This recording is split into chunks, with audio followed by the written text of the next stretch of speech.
Buenas tardes, soy Sergio Sarmiento. Para mí es un privilegio estar en esta presentación en la librería Rosario Castellanos de las virtudes burguesas de Deirdre McCloskey. La forma en que pensamos vamos a hacer esta presentación es la siguiente. En primer lugar, déjenme presentar un poco a dos personajes que tengo aquí conmigo. Deirdre McCloskey es profesora distinguida de Economía, Historia, Inglés y Comunicación en la Universidad de Illinois, en Chicago.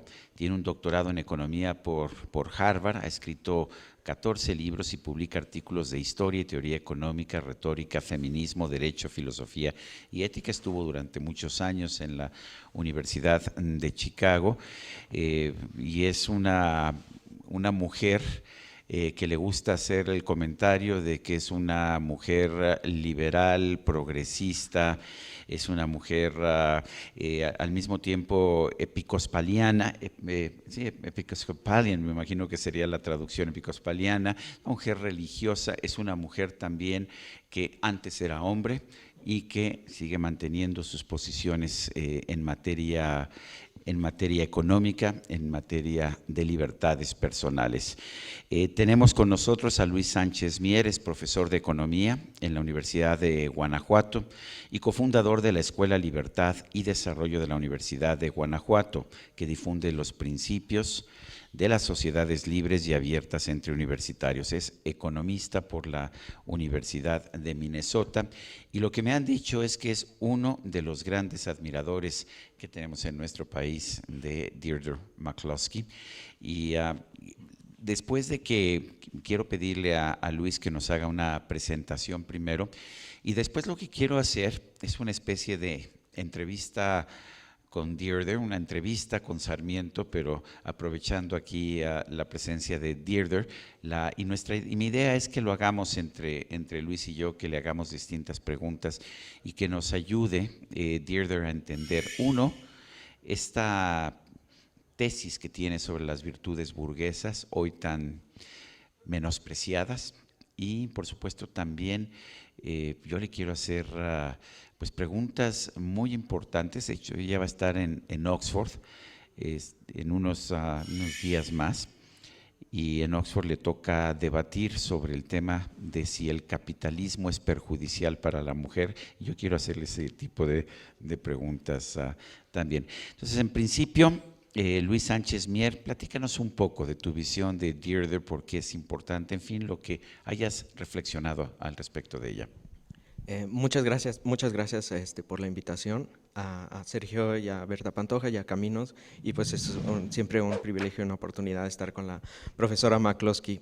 Entonces, creo que no quiero hablar mucho tiempo porque creo que es preferible que escuchemos a la profesora, pero a manera de infomercial, creo que, ¿por qué yo les recomendaría el libro de las virtudes burguesas? Creo que desde el punto de vista de Latinoamérica en este momento, creo que muchos de nosotros tenemos como miedo del futuro y muchos de nosotros tenemos miedo de la libertad, o nos imaginamos que la libertad resulta en el caos, y desafortunadamente las ideas que asociamos a las sociedades libres y abiertas en este momento en Latinoamérica están asociadas más a la derecha tradicional, al autoritarismo y al conservadurismo. Muchas veces dice uno, soy liberal o soy libertario. Ah, entonces tú estás con Pinochet, ¿no? O con otras versiones del autoritarismo, o entonces tú estás a favor de ideas conservadoras en lo social, etc. Y esto es un estado de cosas bastante peculiar. Y creo que lo que nosotros llamaríamos el liberalismo y estas ideas que han inspirado a las sociedades libres y abiertas es un estado peculiar que ahora se vean como con miedo y con sospecha. Y pues ese es el reto al que nos enfrentamos, ¿no? ¿Cómo transmitir de manera amplia que estas ideas no están asociadas con el autoritarismo ni con la indiferencia a la desigualdad y a la pobreza, sino todo lo contrario? Entonces es un reto como de retomar la historia liberal y difundirla lo más posible. Y creo que hay tres aspectos de la historia liberal que están cubiertos en el libro de las virtudes burguesas, que tienen que ver con las consecuencias de las sociedades libres, los principios que guían las sociedades libres y el carácter de las personas que viven en sociedades libres. Entonces, si nosotros hiciéramos como una encuesta general y dijéramos, ¿es posible tener una vida buena, decente, en una sociedad capitalista o de libre mercado o de innovacionismo, como diría la profesora McCloskey? La mayoría de la gente nos contestaría no. El capitalismo o el libre mercado son incompatibles con tener una vida buena o tener una vida moral o decente. Entonces, bueno, estos tres aspectos a los que me refiero, en el caso de las consecuencias, el libro lo describe muy bien en el sentido de los eventos del gran enriquecimiento, que es el crecimiento significativo, espectacular, sin precedentes en la historia de los ingresos de las personas en toda la Tierra en los últimos 200, 250 años. Y esos incrementos en los ingresos van aparejados con muchas otras consecuencias deseables, como el incremento de los derechos de las mujeres y las minorías, la expansión de la democracia, etcétera, la esperanza de vida y muchas otras cosas que todos consideramos valiosas e importantes y de las que disfrutamos. La segunda parte, que creo que también el libro ilustra muy bien, es que muestra que los principios que inspiran a las sociedades libres y abiertas son buenos principios, ¿no? El principio de la igualdad en dignidad de todas las personas, de la importancia de reconocer que cada persona es un fin en sí misma y nunca debe ser considerada como un mero medio para alguien más. Y la parte que considero más interesante y que creo que es un aporte fundamental de lo que dice el libro es cómo el libro habla precisamente del carácter de las personas que viven en sociedades libres y abiertas. Entonces, como les decía, si hacemos como una encuesta, muchas personas van a decir, no, es incompatible vivir en una sociedad de libre mercado con tener una vida moral, porque el capitalismo inherentemente es contrario a una vida buena. En el libro de las virtudes burguesas no solamente se hace el énfasis en que es perfectamente posible tener una vida buena y decente, ética, viviendo en un mundo capitalista, sino que además una sociedad libre y de libre mercado no solamente es compatible con tener una vida buena, sino que además es un lugar ideal para que las personas puedan desarrollar una vida buena. Para poder desarrollar nuestro carácter de manera plena, florecer como seres humanos, es necesario tener la capacidad de equivocarnos y la capacidad de conocer otras ideas, etcétera. Y estas son características que solo pueden ocurrir, creo yo, en una sociedad libre y abierta, ¿no? En una sociedad inspirada por estas ideas, pero que tienen este complemento de la importancia del carácter. Y creo que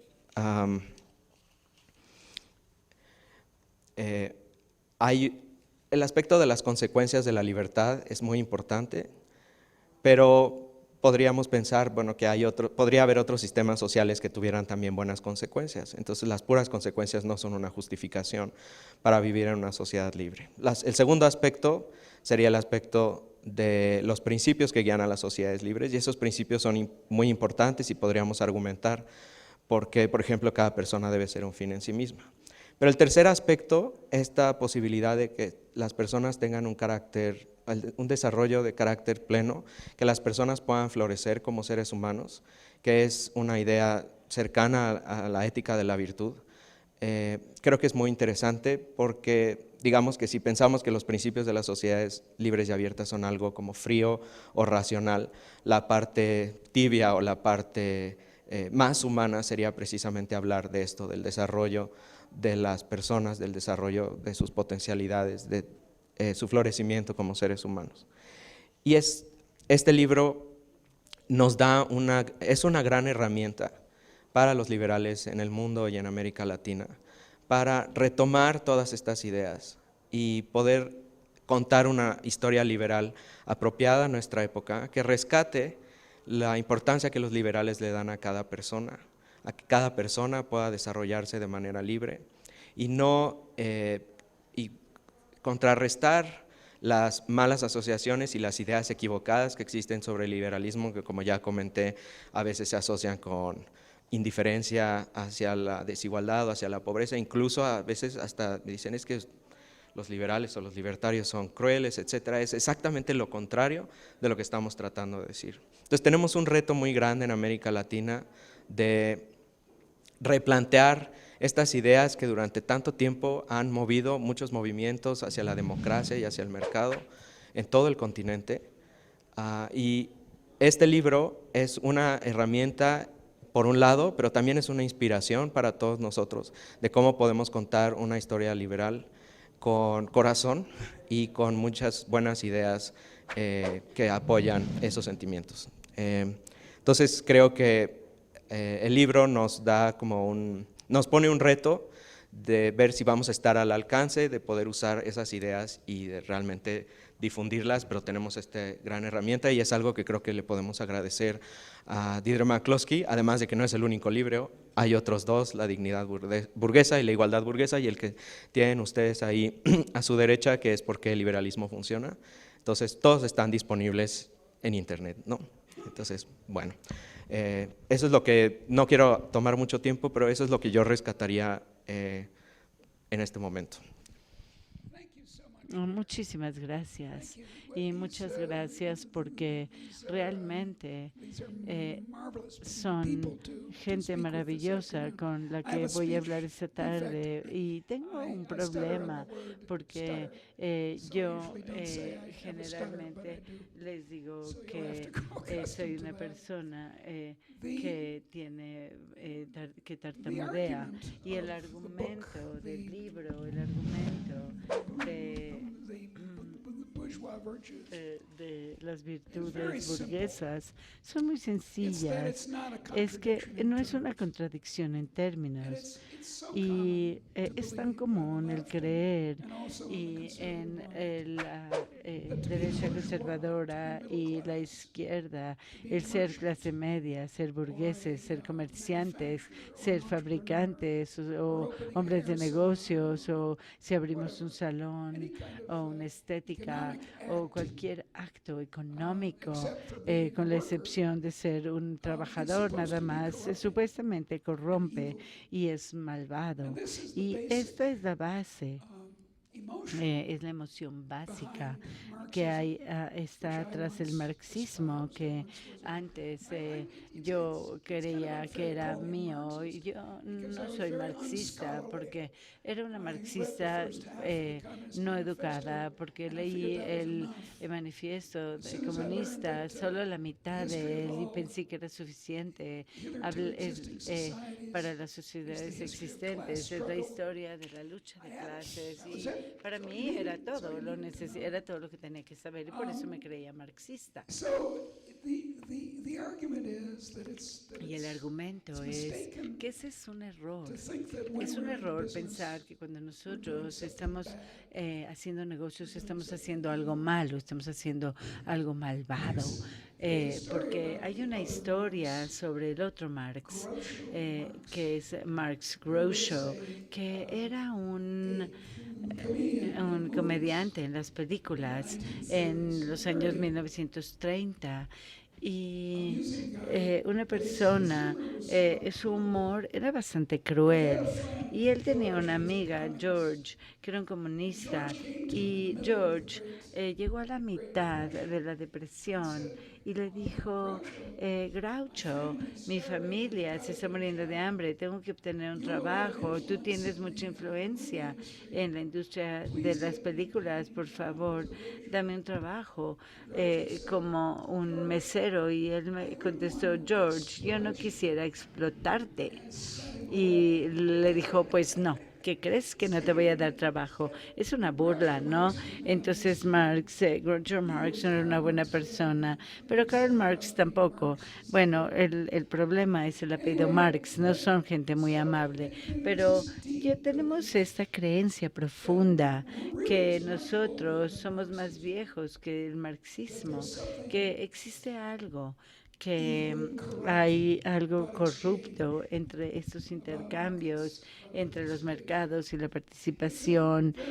Realmente esto es una idea de campesinos, pero una actitud que tenían los aristócratas. Ellos despreciaban a la clase de comerciantes. Es lo que están haciendo los izquierdistas. Son como los aristócratas hoy en día que están despreciando a los comerciantes y a los hombres de negocios. Hay dos clases aquí. Por un lado, tenemos a los aristócratas que tienen que ver con los conservadores modernos, con su desdeño hacia los negocios, y tenemos también a los campesinos que tienen que ver con la izquierda moderna, con los campesinos que son sospechosos de la traición, quieren tener dinero, que el dinero que tienen los comerciantes, pero piensan que los están todo el tiempo viéndoles la cara, y piensan que si eres rico, seguro te lo robaste. Entonces, ese es uno de los grandes problemas que tenemos en Rusia, porque aquí tenemos una parte muy importante de la sociedad rusa y de la sociedad de los agricultores y de los aristócratas, el pensar que el comercio es inherentemente algo que en lo que la gente explota o los comerciantes explotan. Quiero que practiques para tu debate de Oxford. Te voy a preguntar si el capitalismo es malo para las mujeres. Wow, al contrario, ha sido muy bueno para las mujeres, y yo voy a perder el debate. Ya lo sé, porque este es los debates de los sindicatos de Oxford. En ellos podemos verlos en YouTube. Y son divertidos porque generalmente los niños están vestidos con grandes batas, y tienen los visitantes, tenemos ropa menos elegante, así como la mía, y nos asignan, nos ponemos uno junto a los otros, y lo que dicen es que esta casa resuelve que el capitalismo es malo para las mujeres, y entonces yo tengo que decir no, no, no, no, no, no, el capitalismo es bueno para las mujeres. Y de hecho a mí no me gusta la palabra capitalismo, para empezar, porque yo creo que es una palabra medio tonta, pero mi argumento es muy sencillo, porque mi argumento tiene dos partes. La primera es el capitalismo ha enriquecido a todos de manera masiva, incluyendo a la gente en México. Número dos, las mujeres en particular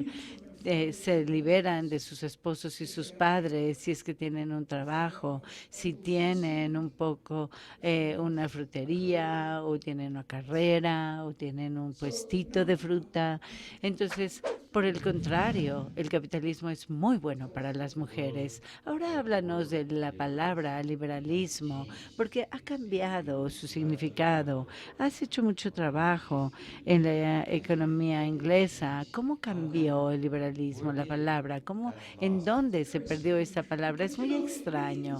Déjame decirte que significa en su origen, y significa en el siglo XVIII, en los años 1700, que significaba una sociedad en la que todos eran libres y en la que nadie es un esclavo. Y hasta entonces todos supusieron, bueno, tienes que tener esclavitud, tenemos que tener esclavos, sino ¿quién va a cultivar el algodón? ¿O quién te va a limpiar tu casa? Tienes que tener un esclavo, por favor, como que, ¿qué te pasa? Es lo que la gente pensaba antes, y es muy natural en una sociedad agrícola que había lords y había los grandes señores, y nosotros, los comunes, nosotros, yo creo que no tenemos aquí ningún descendiente de la corona sentado, todos somos descendientes de agricultores o de gente común y corriente, y eso es lo que significa la palabra. La palabra significa que todos tienen el derecho de decir no. Una mujer tiene el derecho de decir que no a los demás y Jeffrey Epstein y todos los demás dijeron que, bueno, no era Epstein, era alguien más, pero Harry Weinstein y Harvey, o no importa quién es, cuál es su nombre, era un bastardo, era un maldito el hombre, pero finalmente tenemos el derecho a decir que no, si se te ofrece el mercado, y tenemos el permiso, y esa es la otra palabra. Y entonces no es la igualdad de la oportunidad de la que siempre hablamos, pero yo estoy a favor de la igualdad de oportunidades, pero lo que estoy a favor es del permiso. Y estoy cambiando una ocupación sin una licencia y para movernos hacia donde estás y para empezar un negocio si así lo quieres y para casarte con quien quieras y amar a quien quieras y para consumir lo que quieras y todos estos son permisos y eso es el liberalismo. Y otra manera para decirlo, y la gente joven nos dice, es que el liberalismo es una teoría de la sociedad de adultos. Y entonces la mayoría de los otros que afectan a los sistemas y a la política suponen que el gobierno es el padre y nosotros somos los hijos y el gobierno se va a ocupar de nosotros. Yo soy una liberal cristiana, yo siento que tengo la obligación con los pobres y ahora, bueno, el diablo contigo, tú eres pobre, no te voy a ayudar. Yo quiero ayudar a la gente pobre también, pero no quiero esclavizarlos, yo no quiero hacerlos que sean los siervos del gobierno, quiero que estén libres. Entonces, ustedes, ¿quieres el micrófono? Pues te lo doy. Yo noté que intercambiaron los micrófonos aquí. Y sí, tienes permiso de hablar. Este es un país libre, aún, no sé, tiene problemas, pero creo que son libres. Y hoy en día, con Donald Trump, tenemos que decir que los gringos han perdido los derechos de reírse de la política. Y nosotros nos reíamos de la política mexicana antes y decíamos, la gente tiene loca como presidente, y nos burlábamos y ahora miren lo que nos tocó. Tenemos un presidente que está más loco que el de ustedes. Así es que ya no podemos decir nada sobre la gente loca. Entonces, regresando a uno de los puntos que entiendo que hiciste, es que si vivimos en una sociedad innovadora, que sí es la palabra que quiero usar, quiero hablar de la innovación. Es compatible con nuestros valores tradicionales y con el humanismo secular. Y estamos hablando de las 7 virtudes de la civilización. Bueno, realmente yo argumentaría que no es solo la civilización occidental, sino cualquiera. Yo me doy cuenta que en el confucianismo la filosofía ética es más o menos, tiene las mismas virtudes que se admiran en el sur de Asia también y en la India y en la budista tenemos los mismos puntos de vista del mundo y en todas las religiones de los países del subsahara, porque esas virtudes que decimos que nosotros mantenemos y en esa versión modificada, entonces en una sociedad comercial son aquellas que hacen que seamos un ser humano completo. Entonces no sé si han visto la película que se llama Groundhog Day. Si no la han visto, el Groundhog Day, véanla hoy en la noche.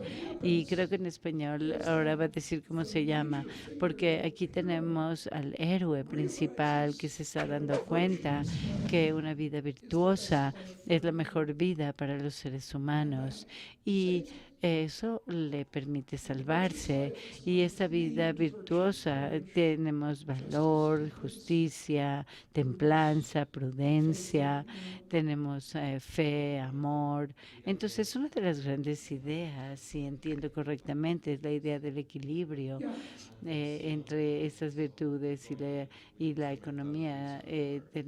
Tiene que tener una creencia y el gran héroe de todos nosotros, el gran héroe es el Adam Smith, y yo me voy a persignar porque él tiene un libro que todos van a ver, si ustedes lo entienden, habla de la teoría de los síntomas morales y escribió antes de haber escrito La riqueza de las naciones, la publicó en 1791 y realmente es una discusión ética de virtudes sobre los desarrollos morales en los seres humanos. Entonces Smith era una persona que no era utilitaria, ni no era kantiano, ni siquiera era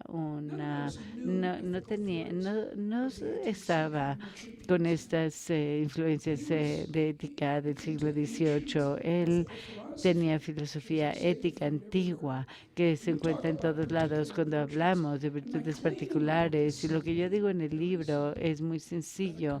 Lo que digo es que una sociedad comercial puede ser virtuosa y tener virtudes. Podemos tener un cristiano, un budista, una vida agnóstica como una buena persona, y sin embargo podemos ser un hombre de negocios o un gerente, o podemos de hecho, la gran corrupción es lo que algunos de mis colegas en economía quisieran, no hablarían de ello, y de hecho no lo hacen y no se comportan de esta manera, pero sería que podemos, o todo lo que necesitamos es un autointerés. Y Ayn Rand lo dice, y espero que no, y ojalá no lo hubiera dicho. No es un sistema ético que es suficiente. Tenemos que tener amor y justicia. Y tenemos que tener esperanza, fe, valor y templanza. Y voy a hacer la pregunta. Parecería que hay un círculo aquí en donde en otro artículo usted dice, para tener una sociedad que tenga las 7 virtudes, tenemos que tenerlas al inicio. Y sí, las tenemos que tener desde un principio. Entonces, ¿cómo las obtenemos? ¿Cómo las obtenemos? Así es como lo haces. Todo el mundo en este salón tuvo una madre, ¿no? Todos tuvieron una mamá sin miedo a contradicción. Todos aquí en este salón tuvieron una mamá. Y su mamá les enseñó a ser buenos. Y hagan lo que su mamá les dijo, sean buenos, y de hecho llámenles, le hablaron hoy a su mamá, pues si no, háblenle, háganlo, porque esto es, este es el punto. Y este fue el punto de Adam Smith en la teoría de los sentimientos morales, que es los humanos sociales aprenden a ser valientes, con templanza, prudentes, con fe, son justos. Y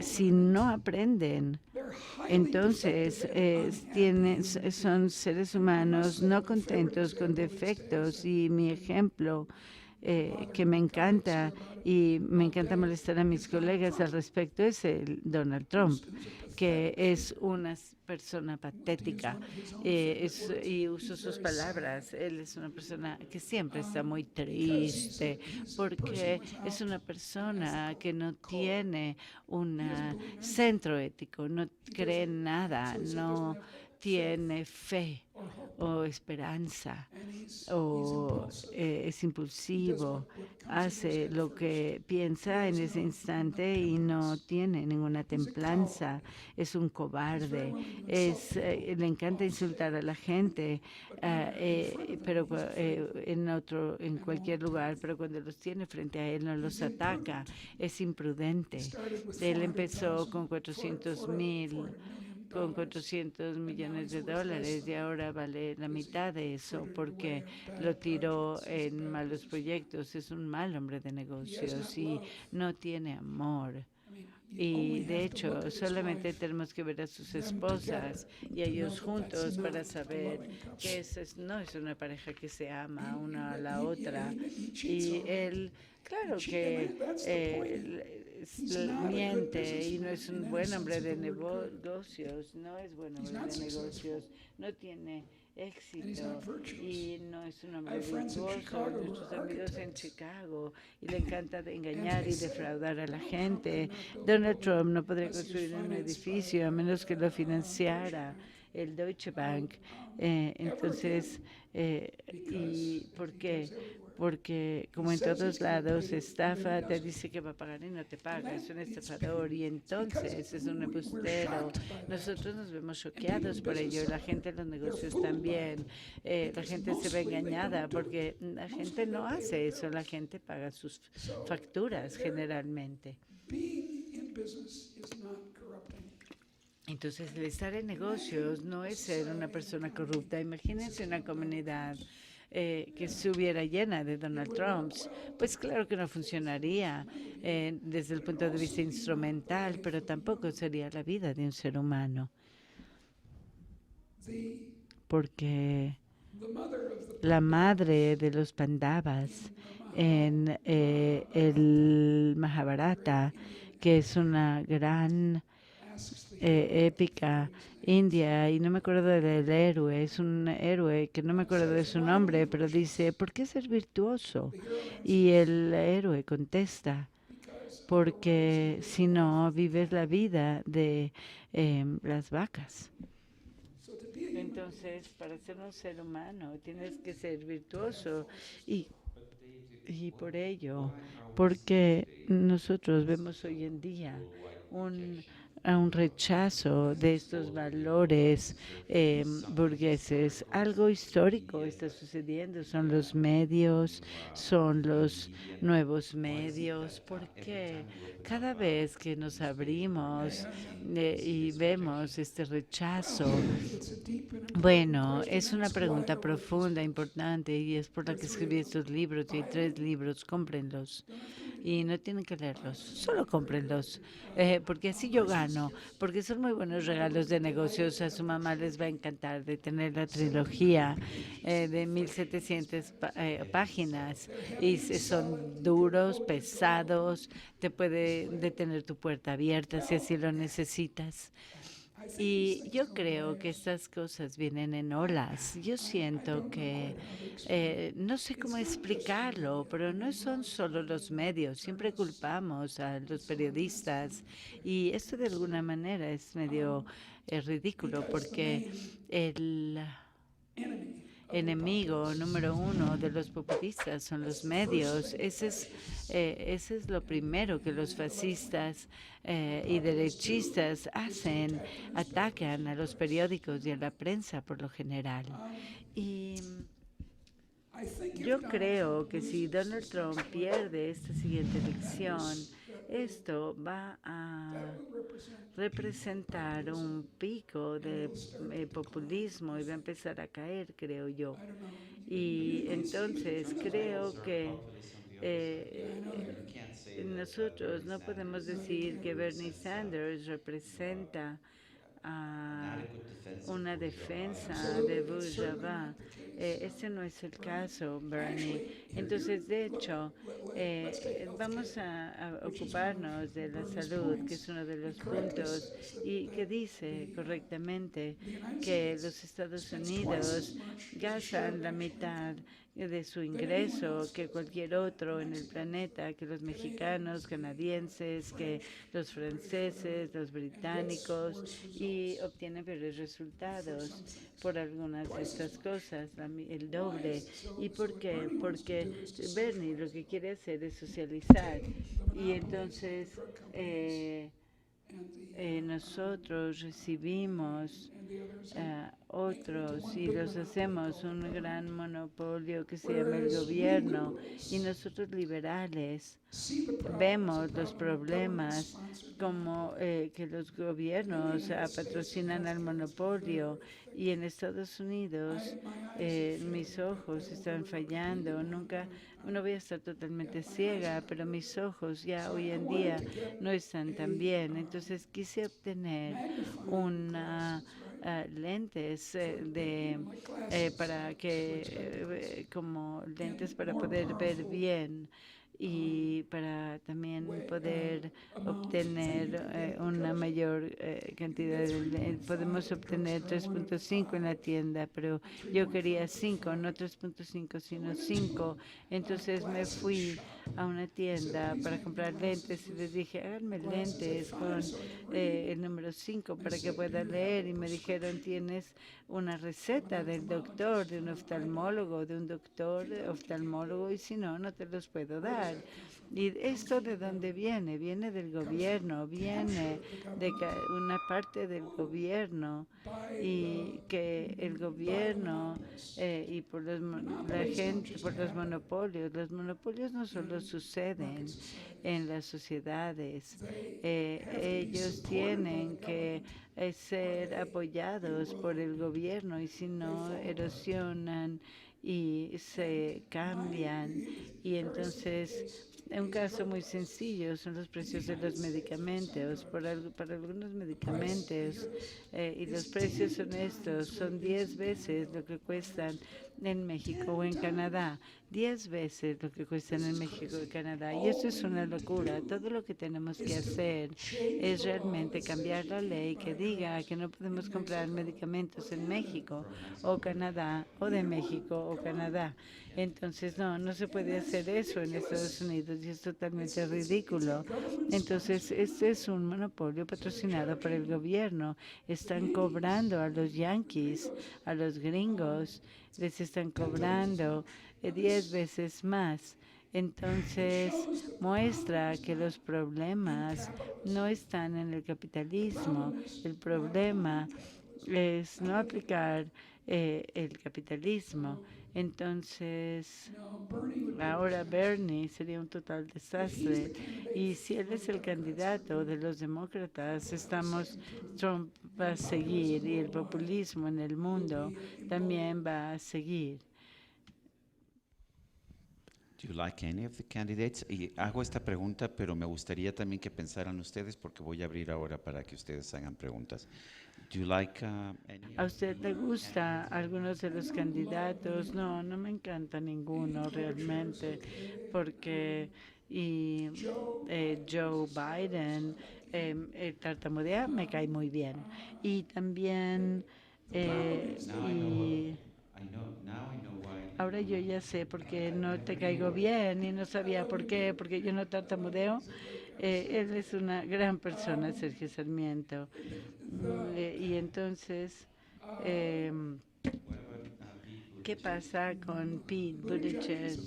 Él es una persona madura, tiene 38 años, actúa como si tuviera 58, es muy inteligente, es un académico y es gay y es homosexual. No le va a ayudar esto, pero cualquiera de ellos pudiera ganarle a Donald Trump.